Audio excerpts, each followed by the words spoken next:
as long as change can be perceived to be consistent with someone's goals, and I always believe that change is about improvement.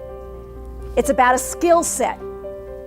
It's about transformation, innovation, creativity.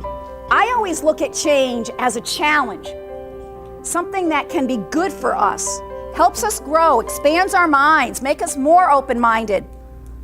And as long as we can help other people see that and connect it to their own goals or their own aptitudes or their own leadership reputation, change is going to be easier. And this is a very important one.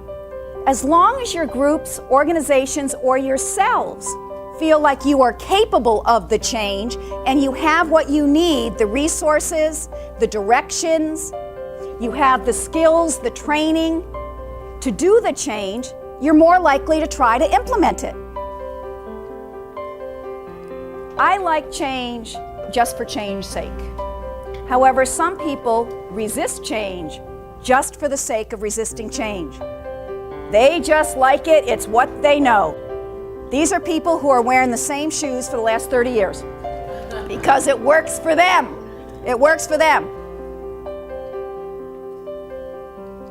When we talk about change, I believe it happens in stages. And along those stages, you move from your comfort zone to that zone of transition to the exploration zone. But think of some of the changes in your life and see if this resonates with you. I developed what I call the Denney, how original, Stages of Change. The first one is chaos. And this is where it all hits the fan, my friends. Chaos is where you're reaching low. This is where you don't have what you need. There's internal turmoil. This is where you go to bed at night and say, thank God it's over. This is where stuff isn't right, and you know it's not right. And so you get to this stage of chaos. This is where you keep getting run over by that train I was talking about, and you're still lying on the track. And then you get up, and what do? You keep walking on the track. So that's chaos. The next stage is where you do a tipping point, a trigger, if you will, where you decide something's got to give.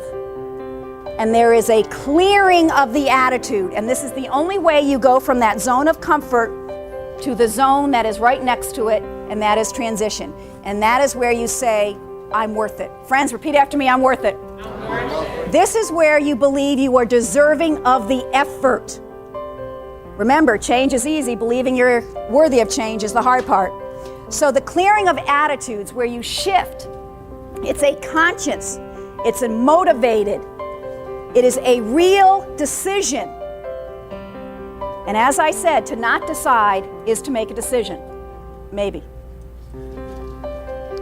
Then you're at a channeling of actions, because change only happens if you act. Change only happens if you act. This is where the to-do list comes in. This is where there's a plan. This is where you start to work your plan. And every time you work your plan, you start to see progress. And the more progress you see, the better you feel about yourself, which continues to sustain the change. And then you see a commitment where it becomes habit. But I will tell you right now, if you do not start working at the change, if you don't start channeling your actions, you either go forward or you go back. And if you don't stay motivated and get the rewards you need, get the support you need at the channeling of actions, you then fall back to clearing of attitude, which becomes from positive to negative, and then you find yourself back at chaos. So it is at the channeling of actions where you have to do what you need to do. When you leave here, what do you need to do to keep this going? What are your promises to yourself? If you're someone who wants to work out more, you know what you need to do at the channeling of actions? Set a weekly date with someone to meet them on the corner. You know they're going to be there at 8 a.m. You can't not show up. And you're lying in bed thinking, oh, but they're standing there. I got to go. How many of you in bed this morning were going, oh, she's going to know whether I'm in the room or not. I got to get up. She said be there at 9:30. She's starting. I gotta get up. That was someone keeping you honest. And you've got a lot of people in this room who can keep you honest moving forward. You guys should set like Friday morning coffee dates at a certain place on campus where you all just show up, reconnect. That ownership is going to determine whether you make it a commitment and move forward or you fall back.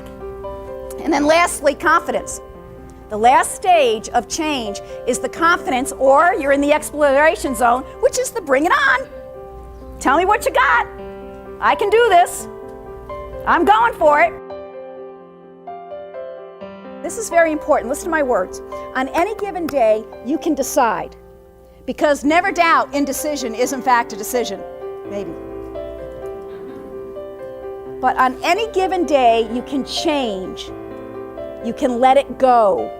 You can try something new. You can be kinder. You can be wiser. You can be less critical of yourself and of others. On any given day, you can stop gossiping. You can say, I'm only praising. On any given day, you can start saying thank you to everybody you meet. The whole purpose behind change is one of growth, is it not? Do you really want to be that person you were 5 or 10 years ago? I mean, I want to be that thin, but do you really want to be that person? Heraclitus once said, there is nothing permanent except for change. And that's why it's always fascinating to me how much people just resist it. When you're younger as a kid, anything new is an adventure, is it not? You give a kid a box and it becomes a day's activity, doesn't it? Oh yes, you give that child a box and what do they do with it? They get in it. And then what do they do with it? They put it on their head. And then what do they do with it? They find the neighbor's cat and capture it. There are a variety of things that kids will do just for the adventure, the newness, the unknown. But then we grow up and something happens to us.